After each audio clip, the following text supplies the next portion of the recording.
Showtime. Greetings and good afternoon to all the viewers on Primal 4K app, Fit FM 96.7, Facebook, YouTube, the World Wide Web. Welcome to Primal Sports Center. I'm your host, Dale. And I'm Kane the Schwab Watson. You know, we're here again live.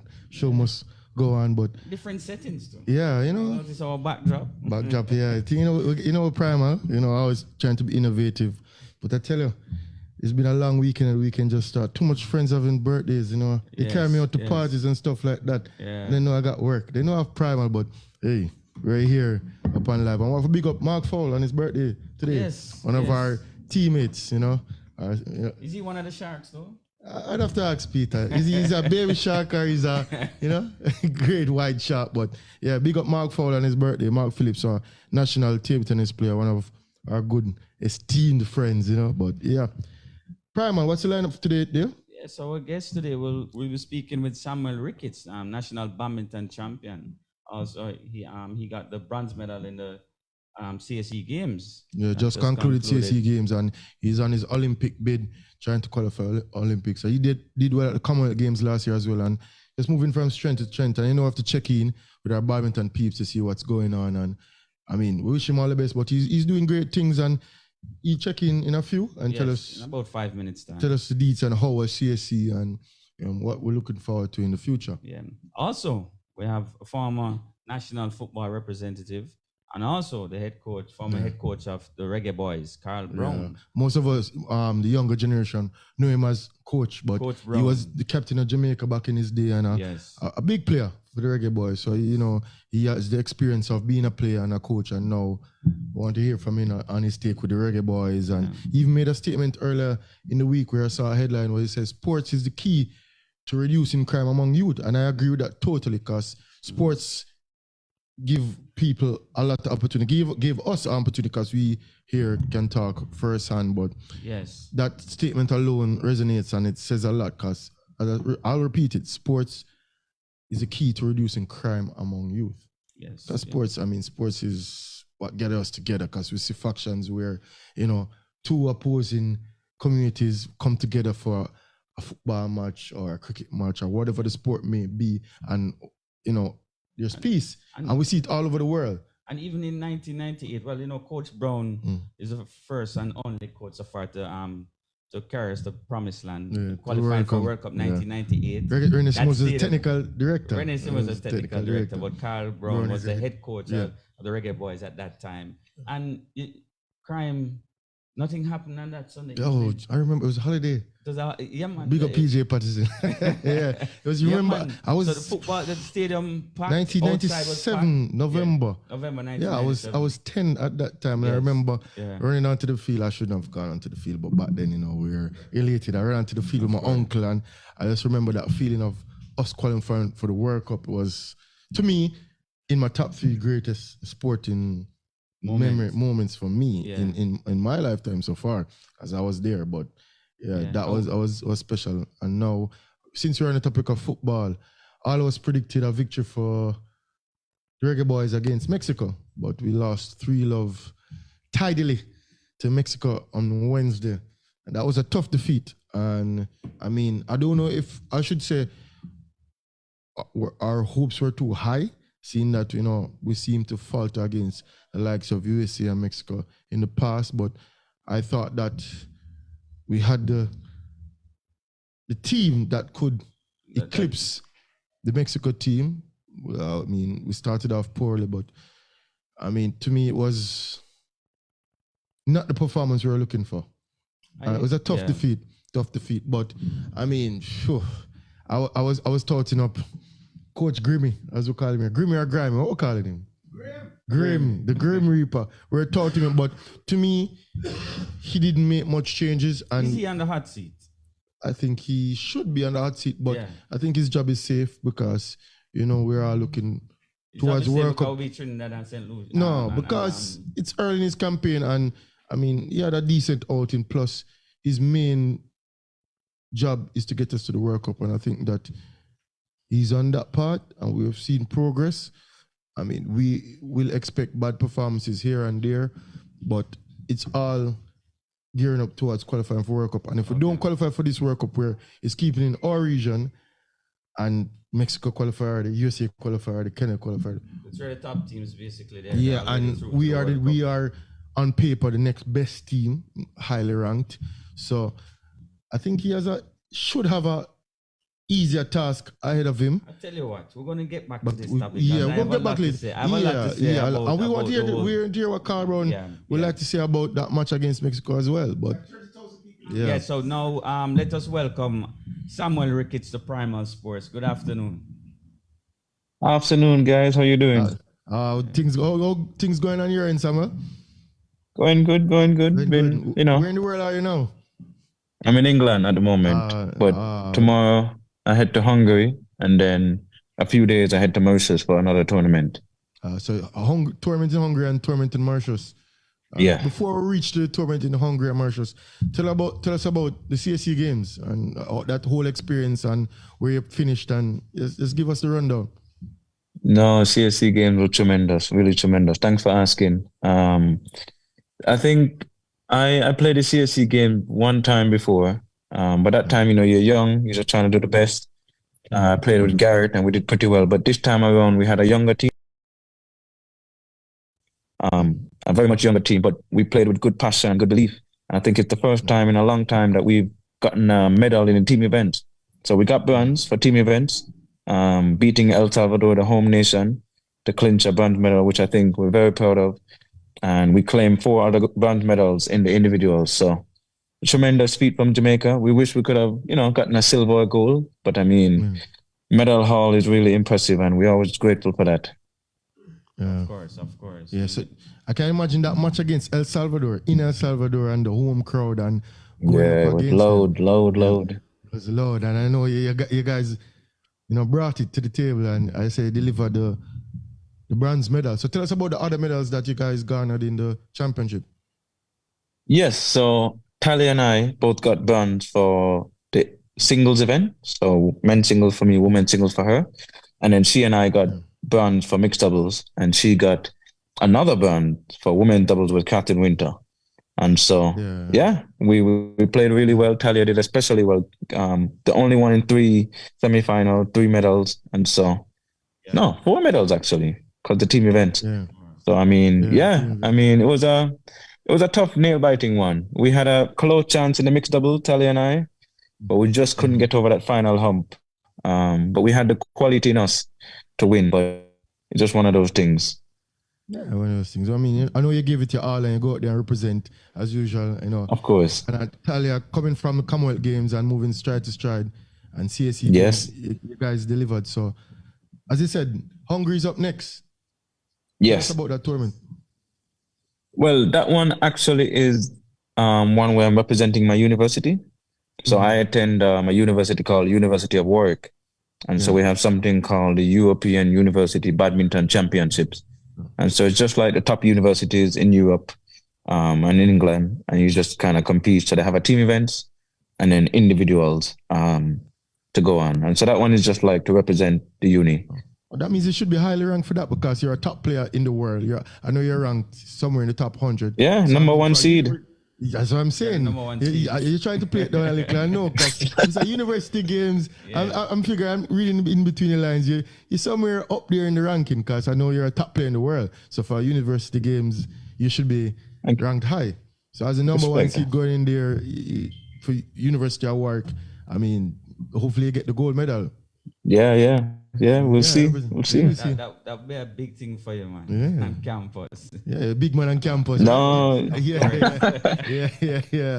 Of course. That's what they say, but I just do my thing, We know you keep it chill. We know you, Samuel. But this is a show, we have to talk you up. I mean, you're on Primal, so we have to big you up, Yeah, and honored to be here, man. Honored to be here. Yeah, man. For all of you out there, we have to carry it home. We make you know, say Samuel Ricketts is our leading badminton player. So in Mauritius, what tournament is that coming up in Mauritius?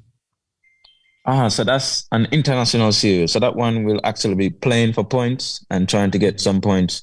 Because the goal, hopefully, is to qualify for Olympics. And so for singles, and recently I've been playing doubles with a university teammate of mine who is a really good double player. And we've been doing pretty well. So we're actually top 100 in the world now for doubles. Yeah. Okay. And for single, trying to get the points up there and get the experience and wins. And so it should be a good tournament to try and get some, points under the belt and kind of let my point ranking kind of accumulate. So tell us a little about the Olympic qualification process. yeah, so pretty much the Olympic cycle is, every 4 years. But in the last year from like May, say for this one, May 2023 to May 2024, it's a special year where every tournament you compete in, if you get a certain amount of points, those points, no one can take away from you. You've earned those points. But in a regular kind of like year, if you play a certain tournament and by the next year you don't play that tournament or you don't perform as well, you've lost points. And in the badminton kind of cycle, you can only hold a maximum of 10 tournaments ranking. And so it's just your best 10 ranking tournaments, your best points. And so a lot of these athletes, they're playing like 15 tournaments a year, 20 tournaments a year, just trying to get their ranking up. But they only count 10 towards it. And so right now I've just gotten a full profile, 11 tournaments I have. And so we're just trying to like knock out some of those low scoring ones and get a bit more points in those. So that's the best 10. Yes. Best 10. Okay, I get you. And then like how many players from the region here will qualify for the Olympics? I think around 5 or 6. And so it's highly contested. You have some good guys. You have a guy from Canada, a Guatemalan, who actually went to the semis in the last Olympics, and some other top players in the Pan Am region. But we see a way, we're playing well, we're performing well, but just need to get that kind of breakthrough moment, Yeah. It will come. It will come, yeah. Thank you. For sure. Yeah, all of this is geared up for 2024 Olympics in Paris. Yes. And that Just down the road. Next year, coming up next year. So you have a string of tournaments, as I said, you'll be playing. So after Mauritius, what's next after that? Yeah, after Mauritius, I have a 2.5, 3 weeks. Well, a sort of week and a half break just to kind of recover my body, because we've been playing a lot of tournaments. CAC, we played Chile, we played Santo Domingo, Peru, all back-to-backs in 6 weeks. So I'm going to have a little bit of a break and then have some training for 2 weeks to kind of get back in shape. And then we head out to Trinidad, which is nice, close to home, so I can always, pop by. Yeah. And then there's a tournament after that in Mexico and then Guatemala. And so, and then Kane, after that there's a month break, but Kane, the big one, Pan Am Games. Yeah, Pan Am Games coming up. Yeah. So hopefully we can be in that's a step up top from form. CAC and Chile? No. I think Chile. Yeah. Pan Am Chile. Okay. Santiago, Chile. Yeah. So Samuel, with all of this traveling, do you have a sponsor, a local sponsor? Yes, I get a little bit of local sponsor. No local sponsor. I get some help from here in Jamaica I get some funding from the Olympic Association, which is very grateful and helpful, and it's going a long way. But apart from that, nothing else on board. But we're making, we always want more on board, but we're making use of what we have and trying to do the best we can. That's how we're putting it out there, because we need to get you a local sponsor, whether it be Grace or Lascar, one of these sponsors. You're a world-class. So we're putting out there to all the listeners and viewers. Because we wanted to represent us in the 2024 Olympics, and whether or not, I know you fly the flag high and always go out there and do your best. Yeah. It's always amazing to get a chance to see a play. So hopefully it can come on local style, and we'll get that chance to see again sometime soon, and the team come out and make noise. Definitely. I know you guys have been doing your thing, amazing thing. So we're building it up. Yeah, for sure. Good. Sure. But Samuel, I want to thank you though, and keep up the good work, and we're looking forward to 2024 Paris. Yeah, man. And we'll be watching. So I want to see you there. And we know we can always get you on your phone and be on Prime. Thank you. All the best. I mean, where's next? Hungary, and then after Mauritius, and we'll stay tuned. All right. Respect Dale, respect Kane, and thanks to the whole Primal team. All right. Big up. Later. All right. So that was kind of interesting. Yeah. He's a world-class player. I thought that Digicel would have been on board. Digicel, Grace, been on board. Scotiabank, Water would have been on somebody board. on board. You know, and this is a tough sport. Yeah, medalist in CSE games, team events, and singles. He's world class. Yeah, he's world class. Performed well at Commonwealth Games. Yeah, I mean, he's improving his ranking. Of course, every year going up there. So tournaments, he's going here, going there. It's constant always comes back to what we always say in Jamaica is not a sporting country, because we need to. These are ambassadors for the country. It's unbelievable for him not to have a local sponsor. Yeah, and he, he's been doing this for a while, and he's been pushing and improving and I think maybe making the rounds. Samuel need to call Atlantic, you know. Atlantic in this show, yeah. No, it's a shame doing it again. It's I could not believe that Samuel is almost a host. He's a household name within Jamaica here. When it come on to Ricketts sports, everybody knows Samuel, and he's a world class player. Okay? That's what you keep repeating it, world class. That's a big player. I mean. It's really bad, you know.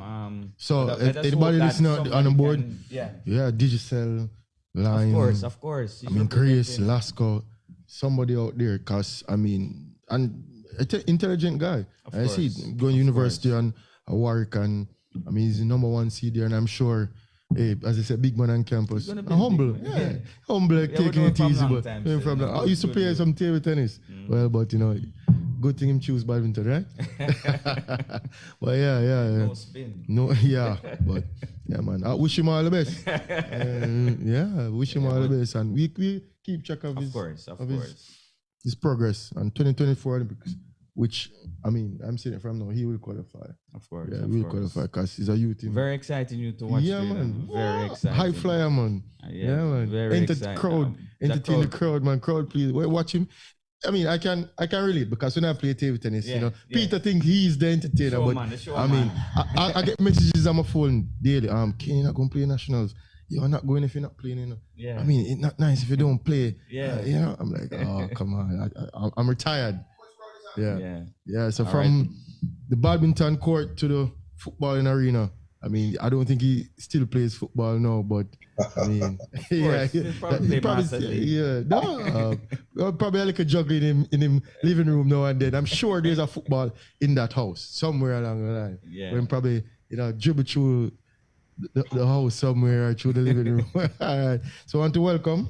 Yes, Coach Carl Brown. Carl Brown, Captain Carl Brown, representative. I mean, head coach of the Reggae Boys. Doing that. Well, he's the first coach and the only coach to have brought Jamaica to the promised land. So let us welcome the big man himself, Mr. Coach Carl Brown. Thank you, gentlemen. Hopefully that tag will change soon, because he says the only coach, but hopefully we'll qualify for World Cup next trip and there'll be a second coach. But definitely. I mean, all of us, all football fans is hoping for that. We need to get back there, you know. Definitely. The experience that we had, we'd like to feel it again. Yeah. And I'm certain all of us who are football fans would love to see this happen for the 26th World Cup. Yeah, I remember being in the stadium as a 10-year-old against that match against Mexico. I mean, the stadium was jam-packed. I was there probably 5 hours before the match trying to get in to join a long line. That was, I mean, one of the greatest days in Jamaican history, independent Jamaican history. Yes, it is. But you know what why we have you on today, obviously we want to talk about the Gold Cup and the Reggae Boys overall, the performance at the Gold Cup. Want to hear your thoughts on that. Yeah, I mean, starting off with the match against Mexico. I believe the coach has summed it up nicely by saying that we just didn't start well. Yeah. And I just said to someone last night that, yes, we have a lot of players who are playing professionally in the States, but international football is a total different thing. Some very inexperienced international players have represented us. Good set of players, good team. I like them. And we saw that in the game against Mexico. One of our manager of our team in the 60s came back from Costa Rica And he made one statement that drove me throughout my entire football career. He said that international football is war. And until we recognize that, we're not going to do well in it. Yeah. And I believe that's what we saw, the difference between us and the Mexican. That they knew from the whistle, the beginning, that they were in a war. And that goal they got in the second minute of the game is a clear indicator that they were prepared, far better prepared mentally than us. You know, and we probably lost that game straight from that goal. It's 90 minutes, it's 2 minutes into the game, and we get it. But I've seen so many goals like that, scoring early, and it's the end of the game, literally. You know, and we saw that in our team. We rebounded in the second half, a little more urgency, but probably too late. You know, so I'm just hoping that everybody can learn from this. I believe coach said that he has taken away some positive from it. One of them is that the team got an opportunity to spend some time together, 5 weeks. And nothing beats that. Nothing at all beats that getting together. You watch videos with them singing and cheering and chatting. I'm certain they know a whole lot more about each other now. And therefore it's for me very encouraging going forward. And 2026 is a great opportunity, you know, and if you look now that the three hosts have literally taken away 3 of the spots from it, that we are going to be fighting for 2, literally. And we have a very, very good opportunity. Again, everything boils down to preparation. What is it we do between now and the qualification start is going to be very, very critical. You know, it's not about any talking now, it's action. It's action, it's what we do. And I'm certain the coach has recognized that he has to now get his act going, get his engine starting, revved up and ready to go. There's no time for it. The Nation Cup in September is a great tourney for them leading into the qualifiers. And I don't believe he could have asked for a better thing there, that he has this cup, this tournament starting in September here. His players, as often as he can, he has to get them back together. And that is the whole key to it. You know, we talk about the 98 and what happened there and how it went well. It's about the camaraderie of the players, the chemistry that was developed between the players that made the big difference.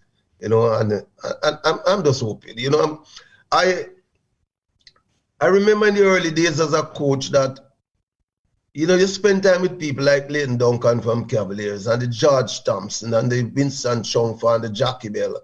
And one of their dreams was to go to the World Cup with a Jamaica team. And I knew that as a youngster in talking to all these coaches and growing up with them literally. And therefore it was great for me as an individual to be there with the Jamaica team, probably fulfilling their dream. It's one of the things that I love to see our team do win the Gold Cup. You know, it's something that slipped us, something that we need to do, because it's this territorial dominance that we need to talk about. We need one day to be talking about being the #1 team in the CONCACAF. You know, and I'm hoping it up before my time pass. And we have been knocking on the door, we have been getting close.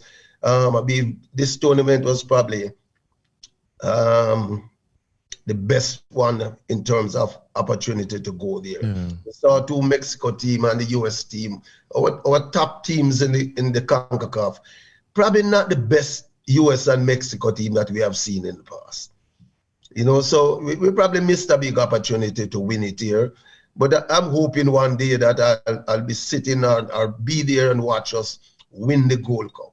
But then our next goal is also to be here for the 26th. I'd love to see that team, see us qualify a second time around. For us as Jamaican, for the people of Jamaica, and for us who experienced what 1998 was, we need to relive it again. So you think that this current squad that we have, you think that this squad can actually qualify? I believe so. I believe so. You don't think there's a missing piece? For me, I think the midfield. I think we still lack a creative midfielder like a Whitmore.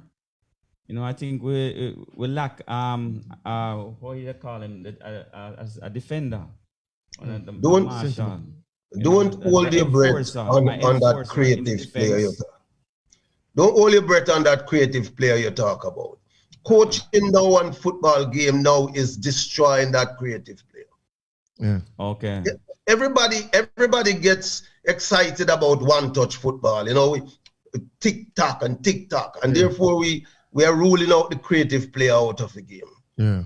You know, so don't be surprised if we don't in our lifetime see another Whitmore, see another Walter Boyd popping up. But the game needs that. The game needs such a player who can take command, who will take this ball and take 3 or 4 players and throw them away. We you know, I keep saying it every time we discuss this thing about creativity, creative players, that there's some adjectives that we don't use anymore in the game. If you go to practice and watch and listen to coaches and match, they don't say anything about broke him no more. Yes. Yeah. Nobody wants anybody to broke a man anymore. But for me, that is so important, that to have that player on the field. We need to encourage them. We need to encourage players that we see with that sort of flair and that ability to take 2 and 3 men, to encourage them. And for me, coach, when I was watching the Mexico game, I realized that they were double teaming Antonio and Gray, because we had no threat in the midfield. The midfield players, they're basically defenders. So the Mexican team could have put 4 players without worrying about anybody else as a threat. So they marked out Antonio. Every time Antonio touched the ball, he had 2 players around him. Yeah. Every time Demari Gray touched the ball, he had 2. You know, so if we had a creative midfielder in the game, it probably would have been a different outcome. Yeah. And even so, a question I want to pose to you, coach.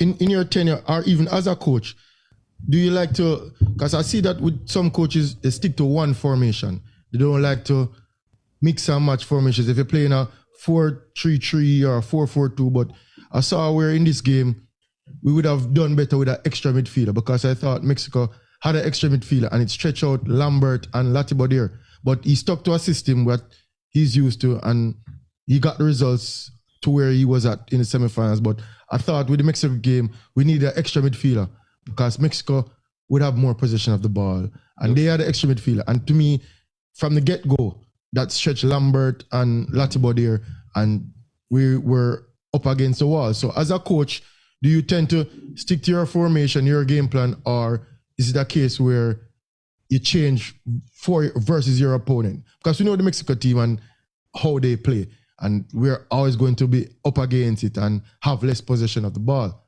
And they hit us on the counter twice, and I mean, that's to me where the game ended from the first couple of minutes. So as a coach, do you mix and match formation, or you just stick to one formation? You know, it's very interesting that you bring up the subject of formation. I'm not one coach who emphasizes formation. My emphasis is on function. Yeah. And get players to understand what they need to do when they have possession of the ball and when they don't have possession of the ball. Yeah. I just roll back a little to Rene's first game here for Jamaica. We lost a game against the USA in the National Stadium by 3-0. And I remember we sat at the players' house. I said, Coach, he played a 4-2-4 formation in that game.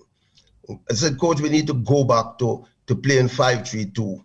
The players are very comfortable with that. They have been doing that for the last 4 years, since 1990. And we switched. We switched back, and we went to the World Cup by playing that 5-3-2 formation. 5-3-2. What did it allow us? It allowed us to get our best players on the field. Yeah. And some of our best players were actually our defenders. Yeah. And if you look at Ricardo Gardner, a Shorty Malcolm, a Goodison, a Linval Dixon, a Tati Brown. These are 5 of your best players you have. There are 5 defenders. Yeah. If you play with 4 in the back, then one of them is going to be left out of the team. Yeah. You know, so you have literally put one of your better players on the bench when you really should have him on the field. Yeah. You know, and therefore we that allowed us to play with our 2 people like Ricardo to get up front and get very, very high. Shorty Malcolm loved doing that, getting sliding down the middle. And therefore we end up with 3 people, solid defenders in the back to take care of things. Yeah. You know, so it's formation, yes, let's start. Let's encourage the players to understand all of it. But for me, function was very, very important.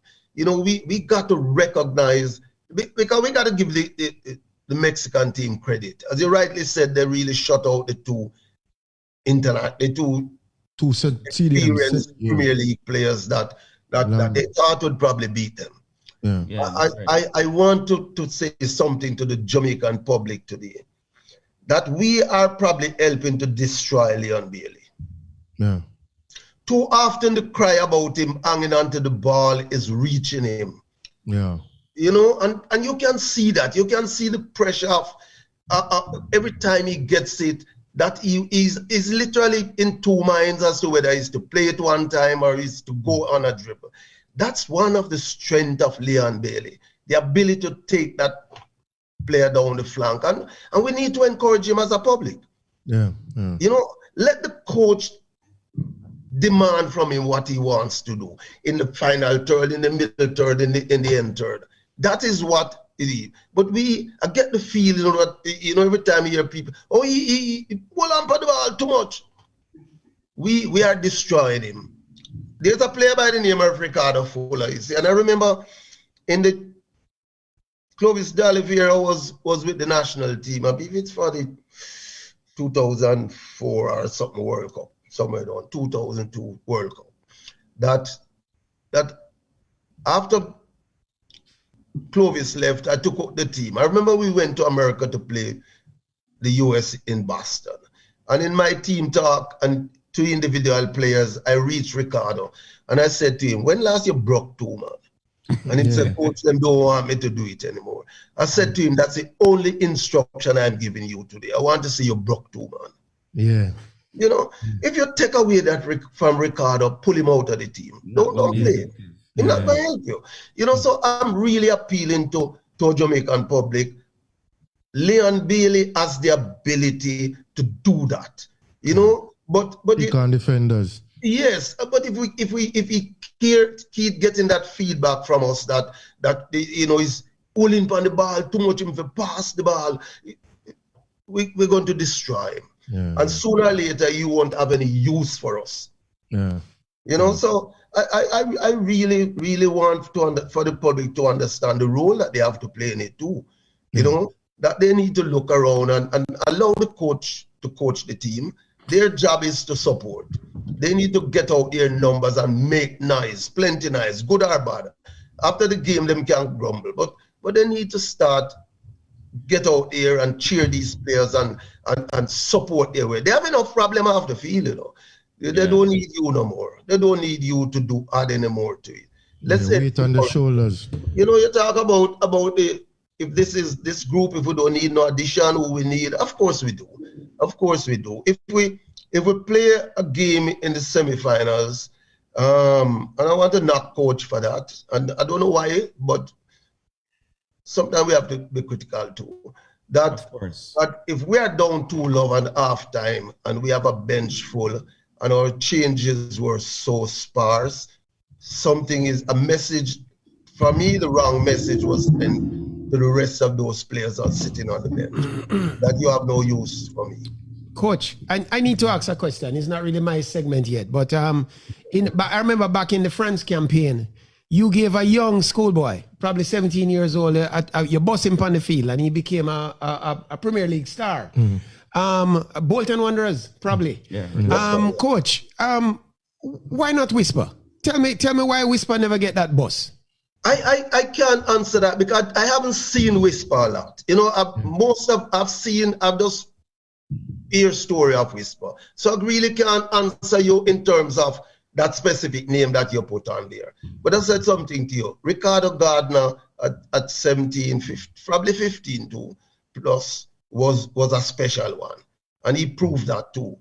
I would also believe that if the coach see in Whisper the fact that he could take him to the Gold Cup, that he sees something in him, and probably was very protective of him at the international level. You know, because it's a total different game from playing down here. And we saw that too. We saw he was pretty young, need to get in the gym and get some weight. And I know he is now in England, so we'll probably see a different him when he start going to the gym room on a Saturday and get physically stronger. But I know what you're talking, and it's not very often that a Ricardo Gardner pops us. There we can grab. You know, and if you just trace the history of our game, you will see that. Alan Cole at 15 probably played for the Jamaica team too. You know, so it's a special one that we want to grab. I think this one is very special though, Coach. I must tell you, I hear the public. And I respect your opinion. As I said, I can't say a lot about this. I really don't know nothing about him. That's okay, thank you, Coach. Yeah, okay. Yeah, but I mean, it speaks merit that he's even in the squad and getting even playing time. Of course. I wanted him to come on a bit earlier though, because I mean, making those changes late in the game, 84th, 85th. As I tell you, if I was a coach, I'd do that at halftime. I'd make some changes at halftime because we were in a semi-final. We were in a game that we needed to win. Yeah. What the coach is closer to everything, and he made that final decision. We have to respect it. Yeah, but for me as an individual, with 2 goals going against Mexico, we need to have, from the second half, get some fresh legs out there and go. And I'm just saying that the message for me, we have to be careful when we don't do things like that. That we see the Mexicans who are leading 2-0, made their 5 changes. You know, and we I don't believe that maybe the coach was fully satisfied that the players he had on the field were the ones who will be able to win it for him, and that's why he stuck with it. But I believe we should have no tactical adjustments in the game at all. I thought they kept doing the same thing. Obviously, the game plan was to long ball to Mikel and Antonio, like they did in the previous match against Mexico, and that wasn't working. And I thought that he didn't make any adjustment during the game. It kept doing the same thing over and over for the entirety of the match. Antonio, good player, but it's not the ball handling player that you want up front to keep that. You know, so I respect him. I love him as a player, but I don't believe he's our answer to getting goals, to providing goals. You know, if you watch the tournament, he probably kick 1 or 2 balls to goal. That is not really very, very encouraging. It's for me, he's not the person that is going to lead us to the World Cup. We need to find that person. We need to find that individual who is going to take this ball and really hold it up for the supporting players to come. He's a fighter. He's physically strong, but his technical ability is a little questionable. The balls bounce around and he gets it back because he's physically stronger than the opponent. But we need that player up front who's going to keep it there. You look at the Dean Burton and the Paul, all that they had little things that they had extra pace that they would get past players, you know, and get there. So I mean, that's one of the job that the coach has now between now and the qualifiers, to find somebody who's going to get a goal for him. I'm a bit disappointed with Nicholson, though they tried too hard. Bowser was the young player that came in, start getting goals for us. I believe all of us who watched him in this tournament didn't see the player that previously played for us at international level. So these are things that I'm certain the coach would have recognized and would want to reach. He is pretty happy with where he's at with his squad. You talk about changes and number. He's going to. Just like you, I'm certain that he is looking for that player too. That creative player who is going to beat. They're not going to pop up very often. You know, the Whitmores are not around, but they are here. I know if we look deep and hard enough, we'll find them. Yeah, they are here. Tarek McGee or Somebody, the creative midfielders, and I think we need to get that for the campaign, World Cup campaign. I have one more question, Coach. No player from the nation's Premier League was able to represent Jamaica. What that says about our league, Coach? Well, it doesn't argue well. It doesn't argue well for it. But again, it's one of my pet peeve about what is happening here. I believe we keep saying that our players have no international experience. They ain't gonna get it if we don't give it to them. If we don't cook up a national team, I really want to encourage the coach to get a local-based team going. Get them in camp one day. One day, 2 days a week. Go do some work with them. Go play some on a Sunday half when the Premier League don't have a game. Go in the country and play a team. They don't have to go play England, you know. They don't have to go play England. Take a trip across to Cuba, to Haiti, to the Cayman Islands. Get them out of the country here to play. Because, you know, I keep saying to people that international football at any level is totally different from your local competition. Yeah. And that's why I'm saying, even that these key players now who are playing in the Premier League for us, they're very, very inexperienced at international football. Yeah. Very, very inexperienced. And we saw that in the semi-finals. You know, so we have to get our players, identify a squad of players, 20 or 25 players, start working with them, coach. They're here. I'm certain if you start that, you'll find one or two of them who can help you along the way. Okay, coach. All right, coach. We have to leave it right there. But thank you as usual for coming on and giving us your expertise in football. All the best, and for sure we will link up again sometime during the campaign. Yeah, man. We should be pressed for time because I even want to talk. To be here. Yeah, man. Yeah. Yes, man. All right. Thank you, Coach Carl Brown. Cool, bro. Yeah, respect. That was coach, captain, former captain. He keeps saying coach. Yeah, like you said, people need to know that he was the captain of the Reggae Boys back in the day. Big player. Cause we knew him as a coach because, you know, in our time growing up, but former Reggae Boy as well. Of course. Captain. Yeah. Yeah, man. Now, people, it's time for our new feature. Yeah. Is that 5 in Froggy or Froggy in 5? Froggy in 5, 5 with Froggy. I know which one you prefer. Yes, it's 5 time. with Froggy or Froggy in 5. Yes, Froggy in 5. Is that now? Hello? Waiting for the connection. Yeah, man. I thought yes, people. Now it's Froggy in 5. Take it away, Froggy. You guys hear me? Yeah, man. Go ahead. Loud and clear. Yeah. I thank you again for having me, guys. With Jamaica's football team and the Gold Cup, I do believe that I can grade them at 6.5 out of 10. They did what they had to do throughout the tournament. If you look at the games from the first set against the US, they tried. They played I think their best football was played against the US. I'm not going to say St. Kitts or Trinidad, because when you get teams like those, you have to do what you have to do, which is to dismantle them. They score your goals, you have to go there and do what you have to do. But against the US, they fought, they played a decent enough game. Guatemala, we were a little bit lucky, but the big one against Mexico, I wasn't here last week to give my input, but I would have told you guys that we would have lost. We weren't prepared against Mexico at all. There was no preparation. It's like we went out there and from the get-go, we lost the plot. Again, I'm a little bit critical with the formation, the 4-4-2 formation. It just doesn't work well.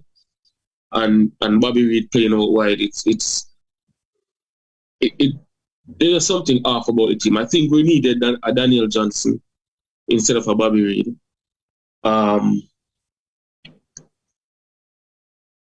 The defense right back has been our major issue throughout the tournament. I thought we solved it with Lembiska. I thought we solved it right there, but I think playing back Javon Brown only again, it didn't work well again. So, in all, I think we lost the plot in the midfield. The midfield is whatever our weakest points. We needed somebody else. We needed a leader on the field. We have a captain in Andre Blake, very good one, but I don't want to compare to 98, but when in the 98 campaign, we had a captain, Warren Barrett, but we also had leaders. We had Pepe, we had Anandelo, we had Tati,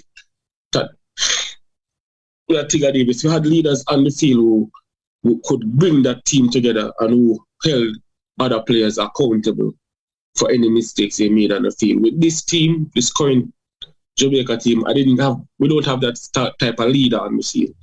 It's a good, talented team, but as Jodel always say, hard work beat talent any day. And this team itself, it's not working hard enough. They need that leader in there that will hold persons accountable for anything that they're doing on the field of play. Against Mexico, we lost the plot. We didn't have that person on the field that could drive the team to hold that team together and say, hey, we're doing this wrong. Let's just do this. Let's just do that. The formational changes came too late. Mexico had us from the get-go. They knew they were more motivated, being that they lost the Nations League final against the US. They were more hungrier and they wanted to prove a point. We are still a couple steps back because this is a weakened Mexico team. Still a little strengthening, but it was a weakened West Mexico team, an under-strength USA team, and this is probably our best team going forward. This is the best team that we could have assembled, and this was our best chance to win the Gold Cup, and we couldn't do that against under-strength team. So we're still a little step behind. Going forward, I don't know how much of this team will be able to go to the World Cup campaign, because a lot of them, I don't think we're going to have a Kemal Lawrence or Mariapa in the team. So we need to find players now. We have to rebuild this team, use the younger ones that we have. And as Carlburn said, we don't need to just find the missing pieces. We need a top striker. We need somebody who will give us those goals, because we are lacking the goals. We are leaking goals and we're not able to score. We scored some 11 goals in the tournament, and 9 of them was against St. Kitts and Trinidad. When we came up against the tougher teams, we find ourselves not being able to score. So we need that type of player that can give us the goals, and we need to find that forward line that can gel. We have Damari Gray, we have William Bailey. They both kind of play the same way, and we need that creative spark. We can't have those two alone, because once one of them is out of the game, that's just it. I think our best player was Mikel Antonio, and I will say that because it's not just his strength, it is off the ball movement. He allowed the wingers to do what they have to do. His movement off the ball, on and off the ball was key. And when he is out of the game, when he was marked out of the game, you saw it. It was frustration. We couldn't get those telling runs, and he was a big part of our players making those slight runs in, because he's moving away. So I think he was our best player. What we'll do without him going forward, I'm not quite sure. Okay. But I do believe that we will have a talented team, and we need some level of competition for these players. We need them to be working hard on the field and holding themselves accountable. We need a leader as well in this team. And once we get those pieces together, I think we can make it where when you look in the CONCACAF region, we're about 5th place, because we have Mexico, we have US, we have Canada, and believe it or not, there is Panama, then Jamaica, and Haiti is right there behind us. So we're not just looking at players on paper and say that we are there. We are looking at playing as well, and these teams are playing football. They are playing hard and they are working hard. So right now, Jamaica is around 5th in CONCACAF for me, and we have a long way to go. We still Canada is right there, holding that 4th spot, and we still have to get past Panama. Okay, all right. That was Froggy in 5. Yeah. Yes, Froggy in 5. Thank you, Froggy. Thank you. No problem. Yeah, man. I mean, I think for me, there's a lot of positives to draw from the Gold Cup, but we talk about that after sports commentary. I know it's time for the controversial boss. I mean, I'm not going to come with something that Well, this week in a shortened section, I'm glad to have given up some time to Frog in 5 because it's good to hear the perspective of somebody else. To me, I thought that rich people are always happier than poor people. But the other day I see Michael Leachin on TV, and Mr. Leachin wasn't his usual smiling self. He didn't look too happy to me. And Mr. Leachin said he was unhappy because NCB didn't pay out enough dividends. But isn't it Leachin own NCB?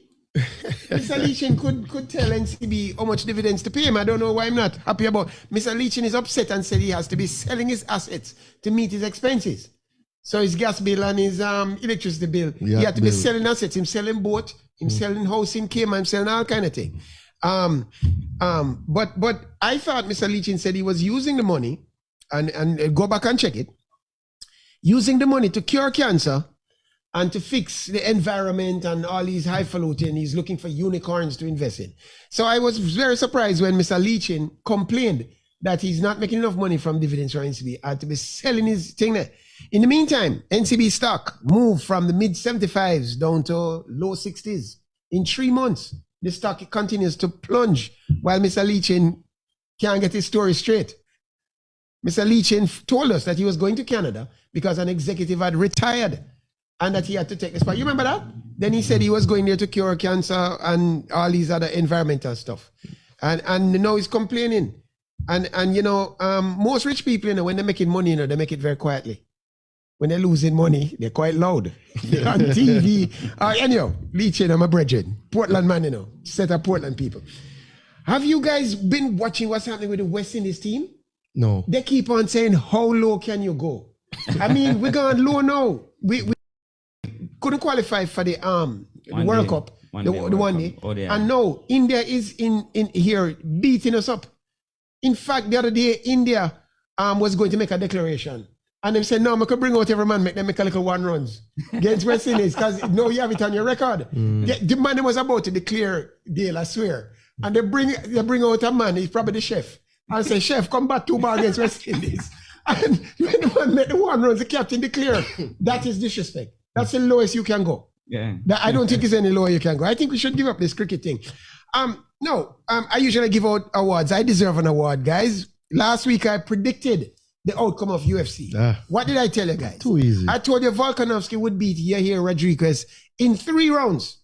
And I told you the technical reasons why, because I am a high-level jiu-jitsu master and I'm able to predict how these fights will go. You guys could have made a lot of money if you ever follow my bets. More to come. But Volkanovski took care of him very easy. There's no fight on the horizon now, so I'll be having withdrawal. I see that what's the name of this the African Nagano? Nagano is gonna do one of these crossover bouts, like crossover bouts, like what Conor McGregor did with Money Mayweather. But I don't think he can fight that Englishman Fury. There's no chance that a boxer is going to lose a boxing match to a UFC fighter. If they fight in UFC, is a different story. But I mean, come on, people, who's gonna pay for that to go watch that? I'm not paying to watch that. Wimbledon's finals tomorrow, and another chance to make money. Djokovic is gonna play against Carlos Alcaraz, and the prediction is easy, so I'm not gonna make it. I'm not gonna tell anybody that Djokovic is gonna win quite easily. 3-1. 3-1. If you won't make money on the result, because everybody have the same result, but I'm telling you the set count. Yeah. It will be 3-1, Djokovic will win. It won't go to the full 5. Alcaraz in the first set. I think so. Possibly the first or the second set. I haven't made up my mind, depending on the choice of ends. If I knew the choice of ends, I could predict it with accuracy, what would take place. I'm going to talk a little bit about Sha'Carri. I mean, can we have a day where we don't talk about Sha'Carri? Sha'Carri running the 100-meter women's finals and take her wig and dash it off. Before running the race, she ran slower, by the way, without the wig. I always wondered what would happen if Shelly-Ann didn't run with her wig. Now I know. Sha'Carri took off her wig and ran a tenth of a second slow? But she still won the trials, and that's all good. And I'm saying to myself, what next they're going to tear off before the race? I'm going to watch this world championship. Is each woman going to, tear off a piece of garment? I don't know. Speaking of garments, you guys ever wonder what these guys wear that look like brassiere? It was confusing me at first when I saw the Panamanian team tear off the shirts and everybody had on what looked like a sport bra. I found out later on, forgive my rampant ignorance, that the sport bra looking thing is tracking their metrics. So it's telling you how much they run and all that kind of thing and how much distance they covered. I don't think the Jamaican midfield will wear those bras because we'll find out that they're not doing much work to switch to football. I believe the future of the coach is in flux, I'm not happy with Coach Grimm. And they said that I'm a Whisper fan, big Whisper fan and all that kind of thing. But I think, I said it with Carl Brown earlier on, that I think an enterprising coach would have given the kid a bit more chance because in the few touches he got in the match with Mexico, in the last 6 minutes of disrespectful time he got. But he got 3 touches off the ball and every touch was towards goal. Every touch. They brought him down 2 times of the 3 times, I think. But he showed me what I want to see. I want to see enterprising movements from the forwards. And so I think that Coach Hallgrimson disappointed me very much. I think that this grim fairy tale is going to end soon because I think he might have to return to Iceland happily ever after. But he's not I don't think he's gonna work out. I'm sorry. He doesn't make the changes on the fly. I don't think he's involved in the cut and thrust of the game that's going on. And most Jamaicans will agree with me. 2 more things to cover. You guys going to Chris Brown concert when he comes? I saw the prices for those tickets. Skyview. I saw the price for those tickets. These tickets range from enough money to an obscene amount of money. $1.5 million to go watch Chris Brown perform. I'm not sure for $1.5 million, I don't know if Chris is going to give you a haircut and serve you a meal and all this kind of thing. 1.5 million and I went and researched concert tickets. It's $500 to watch Rihanna. And it's $1,000 to watch Phil Collins. $1.5 million to watch Chris Brown. Now finally, I preached a sermon last week about the prodigal daughter being Elaine and the coach, the forgiveness. But I have news for everybody. Frano not taking Elaine back. Frano said, I work at UTech. I don't work at UTech back. I'm not taking back Elaine. And I said to Frano, Frano, in the Bible, is there no balm in Gilead? Where's the milk of human kindness, Frano? How many times must I forgive? 70 times 7. I think that Frano need to soften his heart. Give the girl a chance. Prove yourself, Frano. Even if I don't like you, I can work with you. That's what professionalism is called. I'll tell you, we're not friends. We're not friends. And we work together. And we work together. Yeah. Look at us at Primal. We're enemies. I can't take him. Worse. But I mean, come on, guys. We Frano, come on, man. Give the girl a chance. I think that she's a national resource, a national treasure. A bit like Usain Bolt in athletics. A bit like me in table tennis. Ian as well. We're national treasures. We can't afford to expend those resources. Bring Elaine back, Frano. Soften your heart. Pharaoh never wanted to soften it. I don't want to go into the biblical thing. Soften his heart and the Lord sent plagues. Frano, don't make me come for you now. Give Elaine a chance. That's sports commentary. What say you? Oh boy, work at UTech. That UTech back. I like that one. Do you remember the 4 lines are now open? 1876 552 7406. And that's via WhatsApp only. 1876 552 7406. All right. Yeah, all right. That was an interesting sports commentary again. I mean, by the controversial boss. But yeah, would you take back Elaine though? Maybe not. Based on the environment, in the camp, you'd have to. You have to take into account a lot of different things. It all depends on what the setting is like now. If you were Elaine, would you go back? She make a mistake, You think, but she can drop her ego still. Yeah, probably is the best decision. Yeah, so you have to look at from both ends of the spectrum. So, But I think she know that. I think she knows she made a mistake. I think she know that. No, that's a big mistake that she made last year. Of course. But Fana, he's a stubborn man. Very stubborn. I mean, he's the greatest anyway, but he's stubborn. So Him say what him have says to him. Say she basically she disrespect the program. She never, she never big them up. Yeah, give him credit. She never give them no credit for her success. And and everybody know that Elaine wasn't really a star from high school days up until the time when she joined. Friend, I know if find them and build them. So him look for different things, man. Him look for different things. Him don't look for the obvious things. Well, I mean, him know what him looking for and get the results. Of course. You see where. And one of the main thing I always hear him say, him don't really like the stars because of them ego. And the next thing why I don't like the stars because they come with a lot of injuries because they do too much work before. So there's two things I always when I listen to him is those two things him always mention more than anything else. Him don't like the ego because his ego is on top of the world already. Yeah. So you can't clash within the camp. And I figure more or less Elaine was starting to get bigger than herself.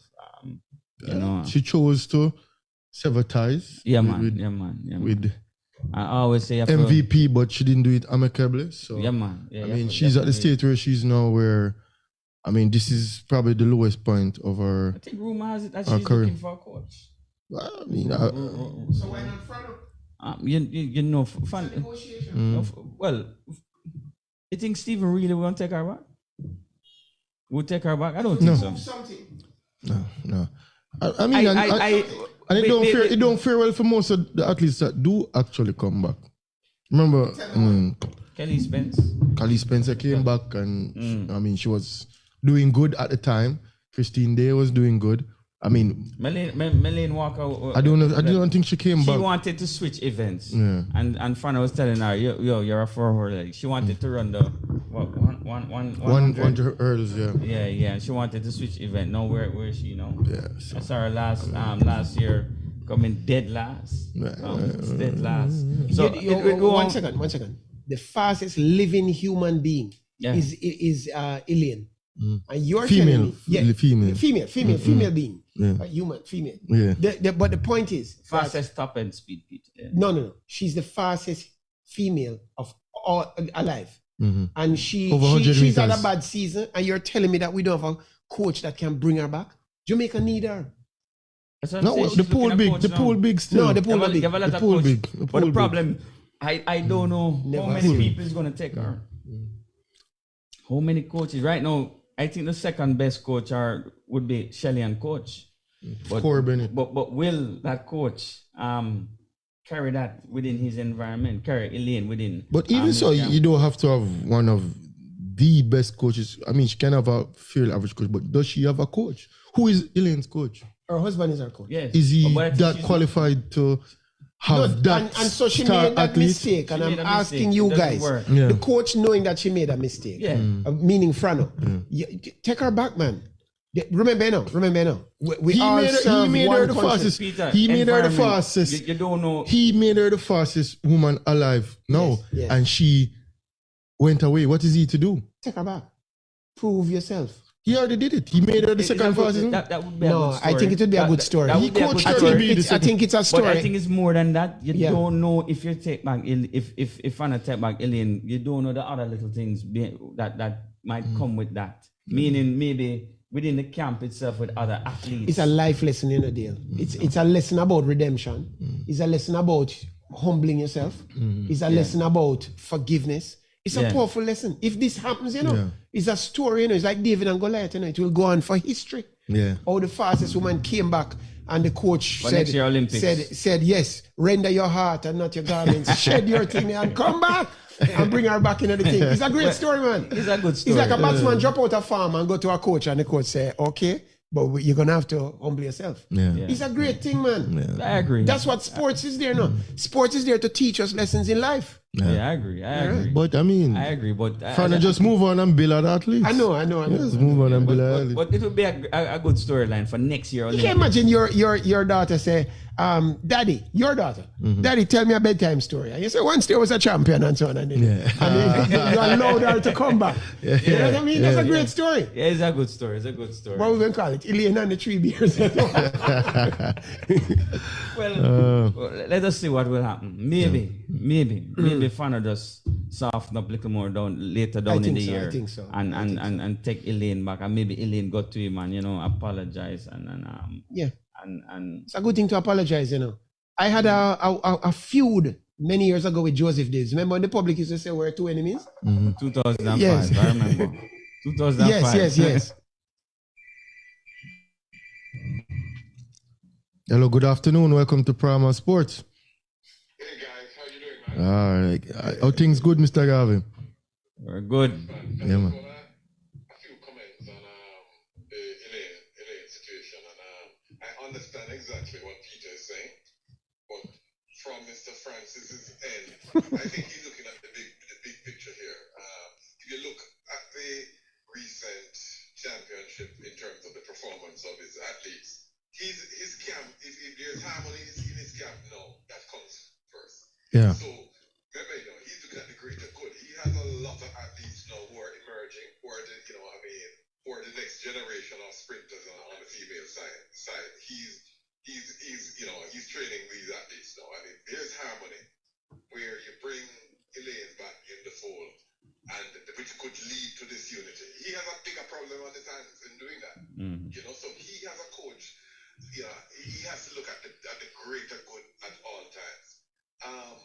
Before you comment, on the other hand, with Elaine, Elaine has never really got the love from Jamaicans, and that is something I want to hear you guys' opinion on. Yeah. Even when she was always second fiddle, even when winning the double, right? Yeah. The 1-2 in 100 and the 200 in consecutive Olympics. She was never really somebody who Jamaicans really love. Shirley is the darling of Jamaicans.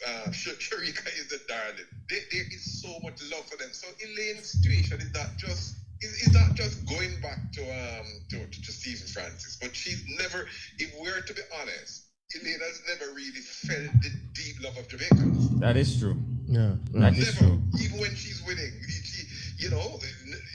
the second fight, she has even what she has accomplished, but it kind of looks. Yeah, because even when she won, I remember Jamaicans saying, "What? Even 1, 2, 3, but boy, I didn't want Shelly win." Yeah. Yeah.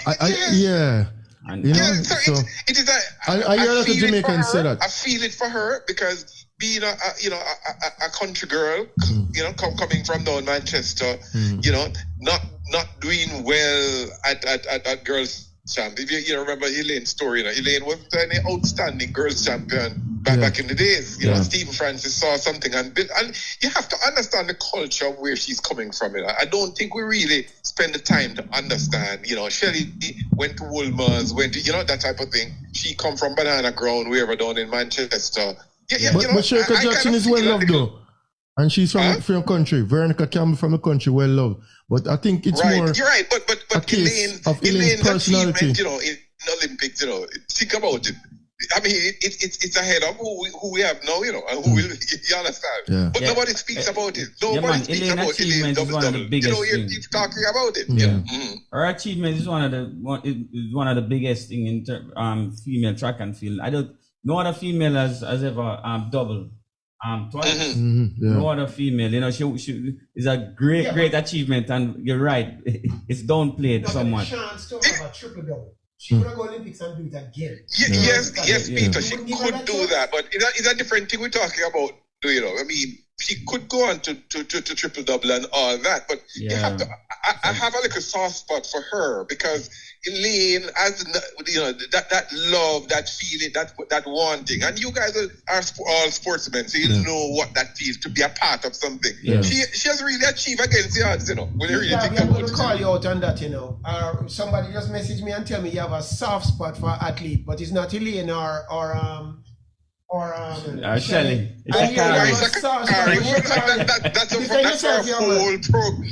That's our whole different program, Peter. But Elaine's situation is something that I can understand Stephen's point.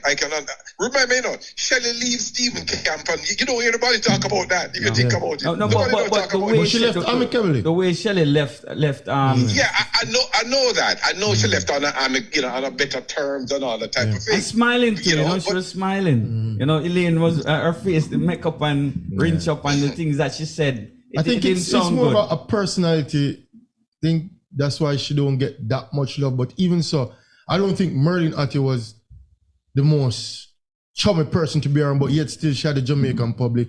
I mean, everybody loved Merlin Ottey. Yeah. So I don't know the case with Elaine, why the Jamaican public isn't, I think it's her energy. If you look at Shelly, Shelly has a bubbly personality. Yeah, even Sharika now. You see Sharika with that kind even of. You see them on camera, off camera, they're smiling, giving jokes, fooling around. Elaine is more of a. It's more serious. More introverted, so to say. We keep to ourselves. So I guess that the connection is lost there with the Jamaican people. Shelly laugh and talk about her wig and all.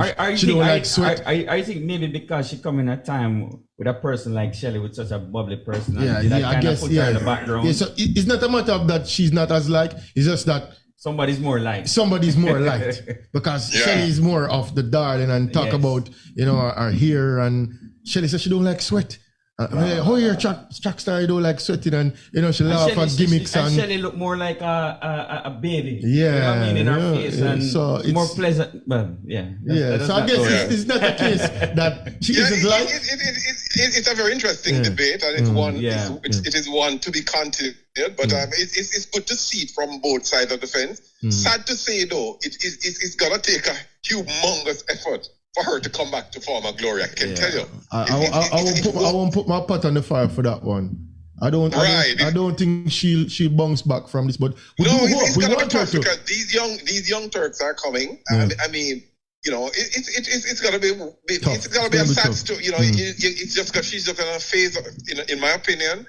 I'd be very surprised if she comes back. One sec, you think she'll be recognized for achievement? Yeah, you think that she'll be recognized? I mean, like 10 years from now? That double happening. Think there'll be a statue of Elaine out in the park? I think there's one there. There's none there, no. I mean, in terms of our accomplishments, a big thing that I mean, to what Elaine did, it's statuesque. I think you're right. It's big, but I don't think it will be recognized. It's just I don't think people like to talk about it. I agree with you. Yeah. I don't hear nobody mention it. And it's sad because she did the country proud, and I mean, what she has done and the time she do it in, I mean, it's pretty much unrivaled. If Shelly had achieved what Elaine, that double, it would be you'd be tired to see it. I'm telling you. Anyway, before I go, I just want to hear you guys pick now for tomorrow. I mean, tomorrow's a big Wimbledon final. We're going to touch on a bit of tennis now. Yeah, I didn't join the program earlier, so I don't know if it was discussed. But we're going to discuss I want to hear. I think Djokovic is gonna make it number 24. I want to hear because I know your host. The controversial boss love to call the matches after it. So I want to hear it. No. I can't see the show, Keith. I think it's going to be 3-1. I think that Djokovic is going to beat him 3-1. I think that depending on the choice of ends, it might be 3-love as well. But it's certainly not going full 5. Dale, I know you're going with Joe. Of course. Yeah, you know the most, I think. Well, I'll go with Joe. What is the show I'm saying now? Let me know. The thing is, as I said, it's hard to bet against Djokovic because he's on a different level. And these guys coming up can't match that level. They're good. They're improving, but the level that Djokovic is at, he's a big man. I think you're right. The best chance they have of beating Djokovic is in the U.S. Open. I think the U.S. Open court is the one in which you'll see Medvedev and the other hard court specialists there. They come, it's difficult. He'll have a difficult time at U.S. Open. Although he's coming to the U.S. Open with vengeance, being not allowed to play there. Last year, I think last year. So it's very, very interesting. But on the other hand, the Alcaraz, the players that he went, I think he blew through. I don't know if you saw the match yesterday, but Medvedev had zero chance of winning anything. He's saying they can't beat him on center court. The man saying 36 is the new 26.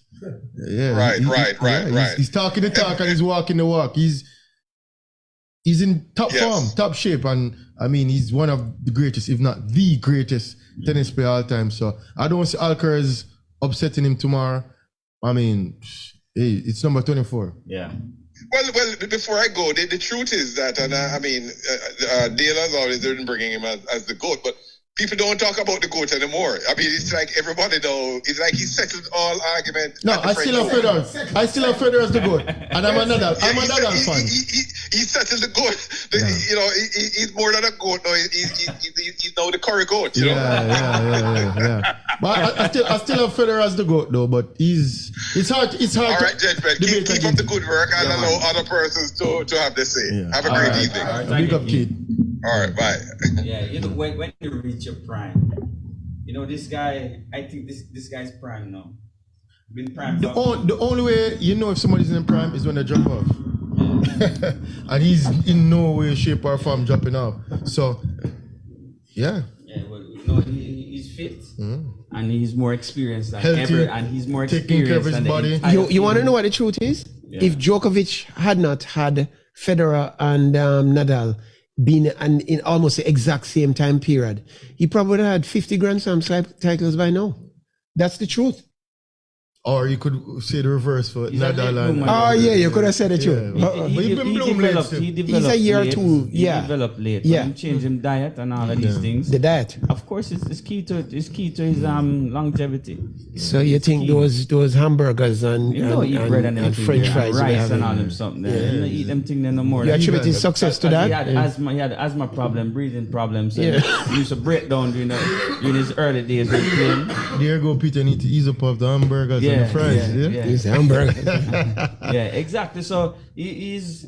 I think based on how he carry himself, I think him have probably another 5 years in it. Yeah, I mean another 5 years. You know, fit and he's ahead of the field. He's playing top level. And you know what valuable experience is. You understand? Top and then you have that experience, and then you're still fit.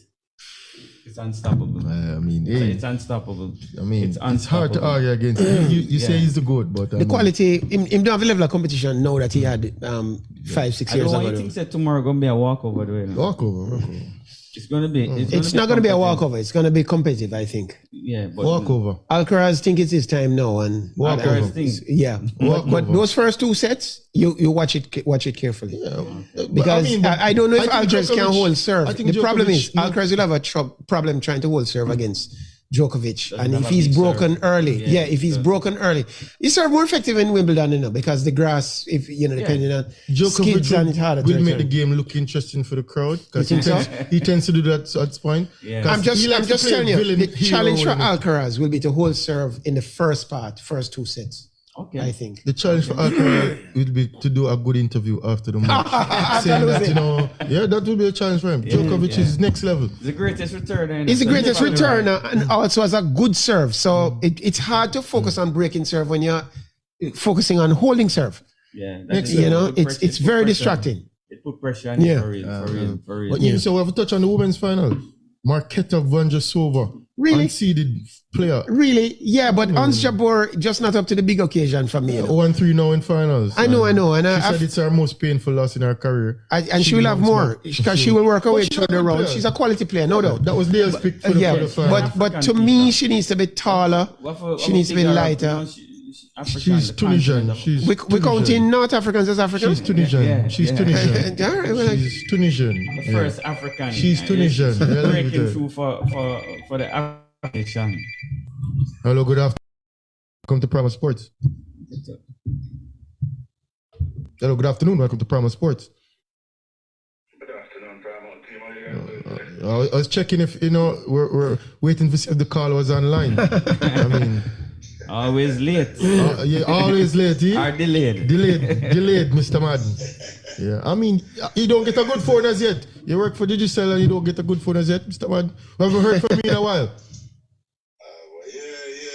Speaking of that work thing, it's been keeping me busy. Oh, well, I mean. I can definitely try to catch you guys every week. Yeah, yeah, man. Much appreciated, bro. Much appreciated. Sometimes busy is good. What's your sports take? I just listened to you guys talk about the tennis just now, I mean, Djokovic is really good, yes. Djokovic is definitely one of the best players to ever do it. And I still have Federer as the greatest. So. Yeah, that's why I say one of debatably. We don't usually agree on stuff, possibly but the greatest. But I think you guys are down playing the finals tomorrow, man. Oh. The two best players in the world. 1 and 2. The two best players in the world. Literally the two best players in the world. No, I don't agree with that. Isn't it? They are the two best players. Yeah, man. I don't agree with that. Currently, I think they're the two best players in the world. I think that Djokovic is the best player in the world, and you cannot put him and Alcaraz in the same sentence. Who's the next player? No. I said in the world, currently. We're not saying Alcaraz is on his level, but they are the two best players in the world. The second best player in the world. Nadal, even on 1 foot. Even on 1 foot, he's injured. He's recuperating. Okay. Don't forget, don't sleep on. All right, the two most active players in the world. Then maybe you prefer put it that way. Yeah. That's a good argument. Yeah, but I mean, you have to win something. You know, you cannot be in that conversation and don't win anything. What has Alcaraz ever won? No, man, Alcaraz ever won Grand Slam to him, man. Don't kill him, man. Which Grand Slam? Don't kill. Is there something? Alcaraz win a Grand Slam? Don't kill. Yes. Which Grand Slam? Don't kill him, man. You forget that already? Which Grand Slam Alcaraz win? Yeah, win 1. Oh, you forget it already? Yeah, I mean, I think it's US Open. Alcaraz won US Open? Yeah. Oh, the one that Djokovic didn't play? The one that Djokovic was. Yeah, exactly. Oh, you forget that already. I mean, Djokovic didn't play. That is fine. I'm saying that don't forget the last time they met in Alcaraz cramped up and it was a good match. It was a fun match up to that point. I'm not telling you that Alcaraz going to beat Djokovic. But I'm telling you, I don't expect it to be a steamroll like you guys are making it out to be. Isn't Alcaraz a better player on clay? His best surface is what? I think his best surface is clay. He's a great clay player. Yes. Yeah, because he don't really have those kind of shots. However, looking at especially his match with Medvedev, the semifinals against Medvedev, and blow him out. I am still shocked at how he blew through Medvedev. I tell you, I don't rate these tennis players. Expected a fight. These tennis players nowadays, to me, are just mentally weak. The Medvedev, the Rublevs. No, yeah, but we always had Medvedev as one of the strongest mentally. No, I've never had him as in comparison to the others. I've never had him as in comparison to the Tsitsipas and the rest of them. No, I thought Medvedev was the strongest mentally. But that doesn't mean he's still weak. We weren't counting Alcaraz in that at the time. He just coming up and out. But let's see. Honestly, tomorrow. I think Alcaraz is the best competition Djokovic will face in the years to come. Outside of Nadal, of course, when he comes back. But I think Alcaraz is one to look for. We're looking for him, but he didn't run to number one by fluke. Well, let us see. I think Djokovic wins 3-1 as well.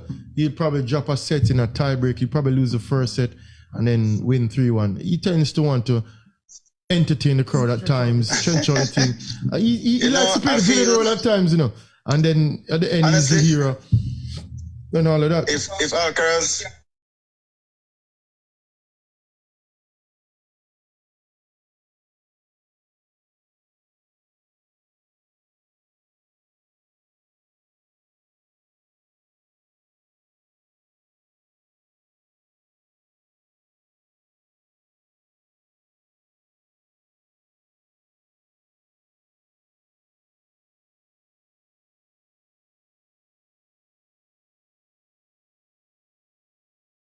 Primal. It all starts here. I'm wondering now if this man is really a coach. I mean, no, I'm starting to wonder. You think he's more of a trainer than a coach? I'm starting to wonder now. I don't see any adjustments. I don't see any changes. I just don't see anything at all. I mean, down 2-0 up against a Mexico team. I think that even if you don't make try something changes. I mean, in substitutes, you have to make a change on the pitch where you drop a player deeper in midfield. You don't play an extra midfielder. I mean. You have to make some adjustment. Yeah, coaching is a dynamic type of thing. Scrambling. I mean, I coach table tennis. I mean, you coach more than me, but if I'm sitting in a seat and watching a player and they come to me and something isn't working or something is working, I have to tell them to make adjustments in the game, whether to serve less spin, serve faster. I mean, use more forehand. I mean, play with more spin. Something. You're out there in the game and you're just... The coach is not just a spectator. And I think he was a spectator in this match. I think that Mexico's formation versus our formation, he could have used the extra midfielder, whereby... Compare him with Pep or with even Simoes. Simoes would have the linesman tell him, go back, come, you know. Simoes would be running up to the sidelines and remonstrating and all kind of thing and so on. Yeah, but I didn't see this from the coach. Wait. What are your thoughts on how he's selecting these players? You think he's just selecting them based off a brand name? I think he's off resume. I said it a couple of weeks ago. That's what I think I see. Picking the players that can actually work for what he wants to do. He's working off reputation. I think he's still searching to... And even though I take Carl Brown's point about Leon Bailey, I think that Leon need to get some hunger. Can't be a sure pick on the side. Need to fight. You see how eager Whisper look when they put him off the bench? Everybody must experience that bench, man. Want to come out and watch what's going on. Yeah, that's a good point. I think he's a bit too laid back. Yeah. He's too sure of playing. Yeah. Complacent. Yeah. The hunger, the drive doesn't look like it's there. And probably, as Carl Brown said, the weight of the nation is probably on him. It is, there's a lot of pressure. Expectations and... It's a lot of pressure being the top man, you know. Yeah. It's a lot of pressure being the top man. I can tell you guys that. Yeah. Are you telling Dale? I don't think this coach is going to last. I'm going to side with you now, Peter. I don't think he's going to last. I think he lost. At least up till the World Cup campaign. You know what Simoes did to him? Simoes charmed the Jamaican population before, you know. You remember when Simoes came to Jamaica? He was charming. He got all of us behind him, supporting his vision. With this coach, we don't have his vision yet, you know. Yeah. Other than total football, which is what I think he's playing, yes. Yeah, I said... Make an adjustment. There's not the same. And for me, even the defenders that we have, I think we have to go through the entire back line. I'm not sure about that. I think that Damien Lowe needs some coaching. Damien Lowe is a good defender, but he needs some coaching. Good defenders don't commit fouls as often. In basketball, you know. Hear me, Kane. In basketball. In football, your defenders must be able to can pass the ball. At least that. I'm not so worried about his passing, more of his tackling. I think IQ very low. I think his tackling is a bit his tackling shows his lack of IQ. Even that third goal, I mean... Listen, that was I don't believe in his backline, none at all. I think we need to get some better defenders, and we need to get a big man in the middle. And but I think we have enough up front already. I think the problem is the middle and the defense. Well, I think they're not getting the ball out quick enough. The defenders are holding the ball too long. It's like they don't watch where the next defender is before the ball comes to them, and so they don't make a one-touch or a two-touch pass. It's too many touches. Yeah, but Dale, when I play football, when I played at university, you look around, I always know where the left and the right is. That's your available pass. Yeah. These guys get the ball and then look around for their options. It's a thing we notice with Jamaicans all the way. They're playing slow. And it comes from playing on bad surfaces too, you know, where you don't look around and the ball come in and say, your ball strike, you just touch it off and run. That don't happen in Jamaican football. I agree. So we're talking about all the negatives. What about the positives to draw from the school? I don't see any positives. You don't see any positives? No. What you, Peter? I see some positives. I think it's good that the coach has settled. No, man, it's that good. Let me tell you, it's good that the coach has settled on a team. Yeah. Good or bad. Because Whitmore was just throwing on the wall and see what stick. I don't want to blame Whitmore now. I think it's who we can blame. Who we can blame. But anyway, continue. We don't want to go out down who can we blame? I'm taking some positives, man. All right, go ahead. The other positive is that because the Jamaican JFF has shown seriousness about football, I think that we have attracted some talent. I think that we're going to get in 3-4 more players. Whoa. I think we're going to get in 3-4 more players, and I think that's a positive. Yeah. All right. Some more foreigners. Yes. Okay, that's and so we'll keep the coach. We will keep the coach for a little while longer. See what I'm doing with the foreigners. Yeah. Well, people, you know. Wow. Yeah. What I think. Even touch on the track and field, but big showdown tomorrow. Shaker Jackson versus Shakari. Big showdown. Big showdown. No, the 200 meters is the bigger showdown. You know, because Gabby, the new Jamaican. On Friday though. No, man, it's tomorrow, man. I think tomorrow. What happened to this Kenyan, this African girl that was running the incredible time? Talu? No, which one? Runner. I don't. From Africa. Oh, your friend. It's some courthouse business, man. They're trying to decide if it's a girl or not. Yeah. Let's deal with that. Yes. Oh, wow. But Semanya win a case the other day, you know? Yes, I heard about all right. We'll touch on that. A lot of things we do touch on. Well, I mean, but tomorrow, US Open Finals, Diamond League. Coming up this Friday, I'll chat me tomorrow as I well. thought Diamond League was tomorrow. We don't have a Diamond League tomorrow? There's a Diamond League tomorrow and there's one Friday also. Okay. We'll mix up the matchups, but also later on in the month, Reggae Girls kick off the campaign. I mean, Women's World Cup. Next week, Thursday. Thursday coming. Yes, Thursday coming. Women's World Cup kick off. Later on in the month, the Sunshine Girls take the bid down in South Africa. They should do well if they're as good as they are doing the drift. The drift. So I see them drifting, so they're drifting all the way down to South Africa. I see everybody drifting now, you know. Fraser McConnell have a drift video too, you know. I mean, you can't party this summer if you're not drifting. So I mean, from drift to parties to the sporting arena. So I mean, but it's a jam-packed show. I mean, time flies. We want to thank our two interviewees, Carl Brown, former national coach and national player. I mean, top badminton player, Samuel Ricketts. I mean, just won the bronze medal at CSE Games. And Froggy with the 5. Froggy in 5. So Froggy in 5. Yeah, well. or 5 with 5. 5. We figure it out, but thanks for that bit on the Reggae Boys. But so, well, who is up next? DJ Teach Them. I know we have to big up the listeners all over on the Primal 4K app. Yeah, man, 32,000 this episode. 96.7, big up. I mean, Facebook, I mean, to the world from the Primal Sports Sticks. One love, and see you again next week this time. I'll probably be out of studio, but I mean, these guys will hold it down for me while I'm away on some business. So one of us will get to wear the red shirt, because you're the star of the show, get the red shirt. Okay. All right, so stay tuned, guys. DJ Teach Them is up next. All right, peace.